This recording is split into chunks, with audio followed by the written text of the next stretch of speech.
Hello, my name is Arthur, and in this video we're going to add some line of sight function to the enemy unit.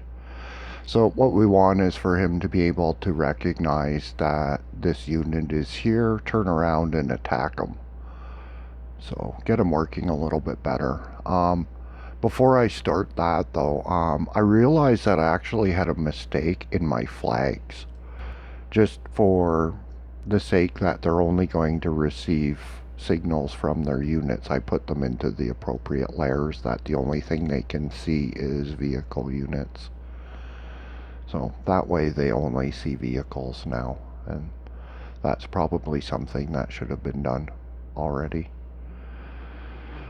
So I have the enemy vehicles up. We're just going to deal with the Jeep first, and I've added a couple of player units into the scene because there's nothing to handle the event that the last player unit gets killed. The camera won't have anywhere to go and it will cause an error. So we'll just work around that fact, and later on I'll come up with something for the camera if all of the players are killed, which would probably be like you died kind of message, and maybe the camera would get stuck to an enemy unit and drive around with a you died and whatever you can do after you died. But I'm not at a part where I'm actually doing that kind of game stuff. I'm just working on unit functionality. So for the line of sight, I'm going to make that a scene of its own. So we'll make that'll be based on an area. It will need a collision shape, and it will need a ray cast. So we have all these things found in advance. The collision shape should, the area should be the same, so it's not going to scan any layers but the player layer. The player is in layer 15, so we can tell that by looking at the enemy vehicle. Its detect area only scans the area that the player is in. So we want his line of sight to do the same thing. We'll call the area line of sight. The collision shape, I'm not really sure how big to make it. We have to consider that it would need to be able to see up and down hills somewhat, and the turret radius on guns is already inadequate, and that's around 18. It's underneath 20, so the turret radius on different units needs to be adjusted, but that's stuff for later on. Let's give it a radius of 40 so it has a fair size radius. And we'll give it a height something like 6. And the only thing it should be able to see is player units anyway, so that should be fine. So for the raycast, I guess we'll just leave it enabled for now, and maybe we'll toggle it enabled and disabled later on. Make it so that it's only enabled for when something is inside of the radius, but for now we'll just leave it enabled. So the ray cast would cast to 40. So it would cast on Z minus 40, so that's casting forward. And if we looked at that from a top view and took the ray cast and rotated it, we should see that it's hitting right to the edge of that visibility range.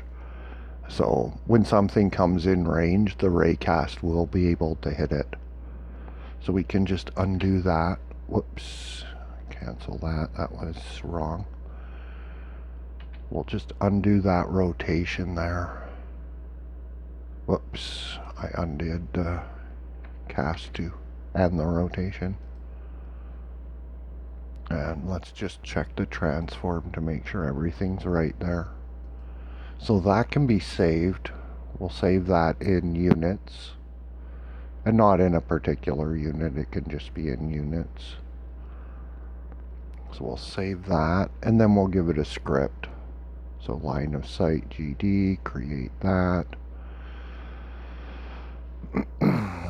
So that will need a couple of signals. That will need a body entered and a body exited signal. Let's get that out of the way. So we'll connect that.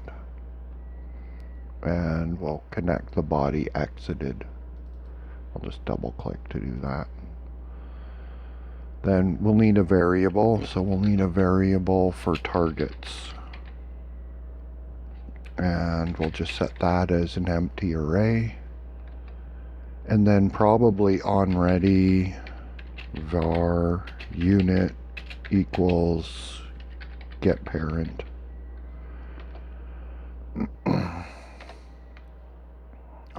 Function ready, we probably won't need that.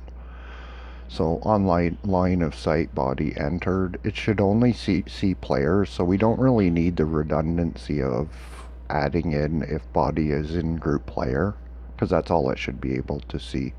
So we'll just go targets dot push back body. So the first thing that enters will always be the index 0, and we'll assume that's going to be the closest one for now. What's this? Oh, it's probably this body. So on this one we would be variable del for delete equals targets dot find body. So that would be assuming there's more than one target looking for an index, and then targets dot remove del. So remove the index that the body was found at. So that manages the array. So when something's inside of the line of sight, it will be in the array and be removed as it exits. Then I'd guess that we would use function process. Now let's just put a pass in there to get rid of the protesting. We'll underscore delta because it's not likely to get used. Now the unit's going to need a target too, and yeah, I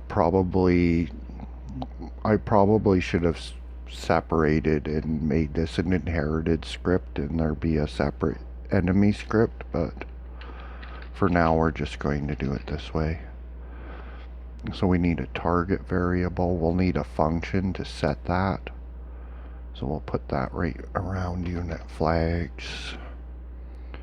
So function set target. It would receive a body, and it would be target equals body. So that won't need an array. And then in integrate forces, when it gets a destination, we would be if target, and this will only apply to the enemy units because the player has no way to get a target. If target destination equals target dot global transform origin. So we'll just copy that out of there and paste it for some lazy scripting. Then in line of sight, we would be if targets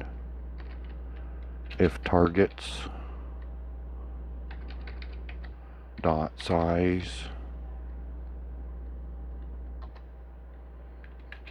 is greater than 0.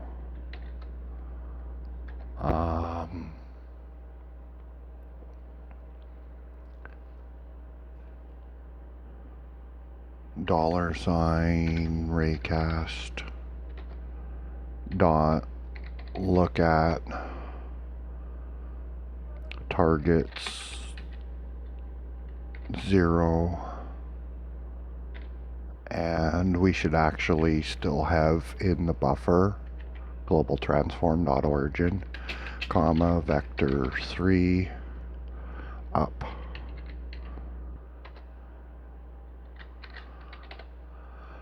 Whoops. That's should be dot up. And that should be capitalized. So up. There we go. And then variable body equals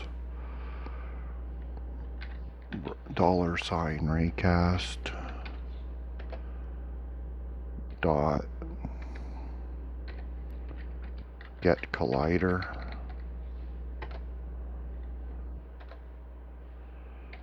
if body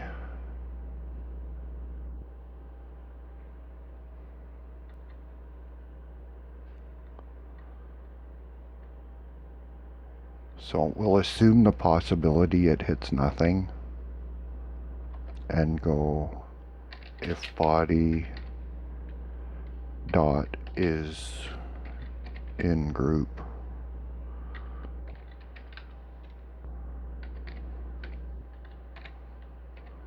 player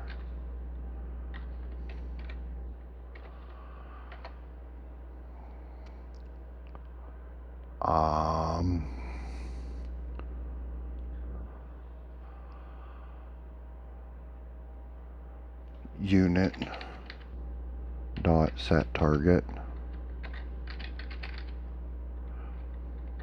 body.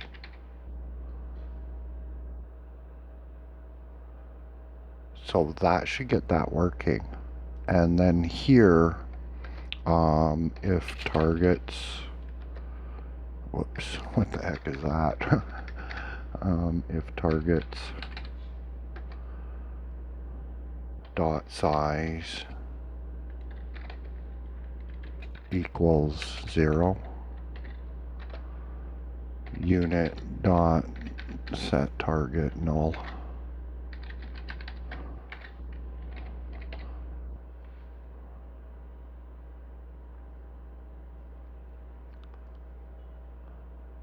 So that should pull the unit out whether it dies or manages somehow to drive out of range. And yeah, we're just going to make the assumption that the right thing for the Jeep to attack is the first player target that is in range. And that'll work, I believe. So let's see if target global transform, that looks all right. Target equals body and target line of sight. Yeah, everything looks right here. So hopefully that's all working. Let's save that and we'll just instance one of those onto the enemy unit. So let's see, we don't need vehicle 1 open, we don't need that open. Here's the scene, so we'll just drop that onto the unit. Yeah, that's a pretty sizable line of sight. So what I expect to happen now is right away a raycast will point at the player, detect it, and he'll attack it. And later on we'll look at a little bit of scanning. Yeah, so that's, he's coming at me.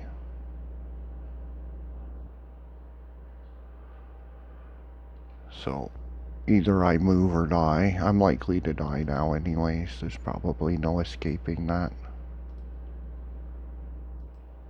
We could try to turn around and get some shots in at least, but he's going to be all over me like white on rice. So yeah, he destroyed me pretty easily there. And he'll come up on this unit pretty easily too. And probably the best thing to do is to just go right at him and attack. Maybe I'll get the first shot in and win.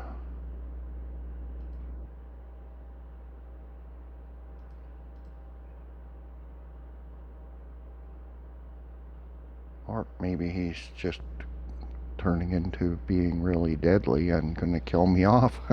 So yeah, that's got the enemy unit is pretty deadly now. That gives it the functionality we're looking for.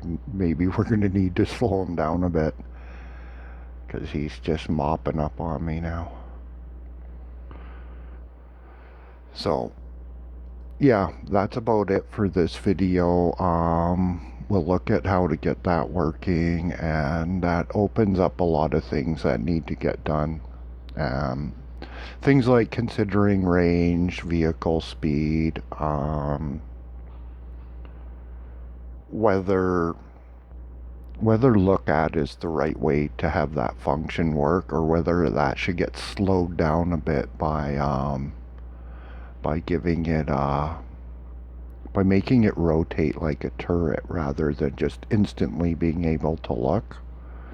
So if it rotated like a turret, it would have a reaction time, so we could create a reaction time and also give that scan ability so that a player unit can't hide behind a toothpick. But yeah, he's driving away from me now. I can't get into range to see what happens because the tank is much slower than whoops, we want to go last position here. We want to cancel that and turn him around. So yeah, he'll need to be slowed down a bit because now we're at the point where we can slow him down and create difficulty levels and stuff, but he's able to function now like an actual weapon, so he's putting up a fight at least, and that's what we were looking for. So yeah, in the next video we'll look at things like slowing them down a bit. The player unit is going to need to know when a unit that doesn't have a camera, that's not the current camera unit, is under attack. So we'll need some more HUD, and could probably use smartening up the HUD a bit so that it's not these boring gray bland buttons. So start getting some images in, and excuse me, and some messages to, like, say the unit's under attack. Yeah, probably need to look at the movement of the vehicle because that's probably not quite working out. And yeah, I'm thinking that movement needs to get examined. Oh, he's not really going to kill off my tank, is he?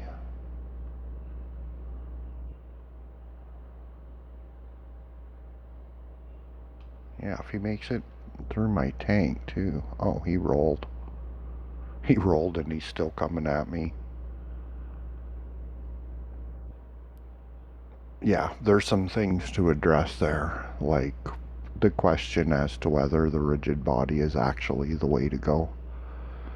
But I'd say that's pretty successful. He almost took out all three of my vehicles, so that's kind of the direction we want things to take a turn into, where we have to manage what he can do because he's gotten a little too dangerous and wouldn't be the kind of thing. You wouldn't want to have a whole bunch of these running around. Level 1 would be impossible. So that's what we're looking for, and yeah, we'll refine that in future videos, and I hope this video was helpful, and until the next one, take care.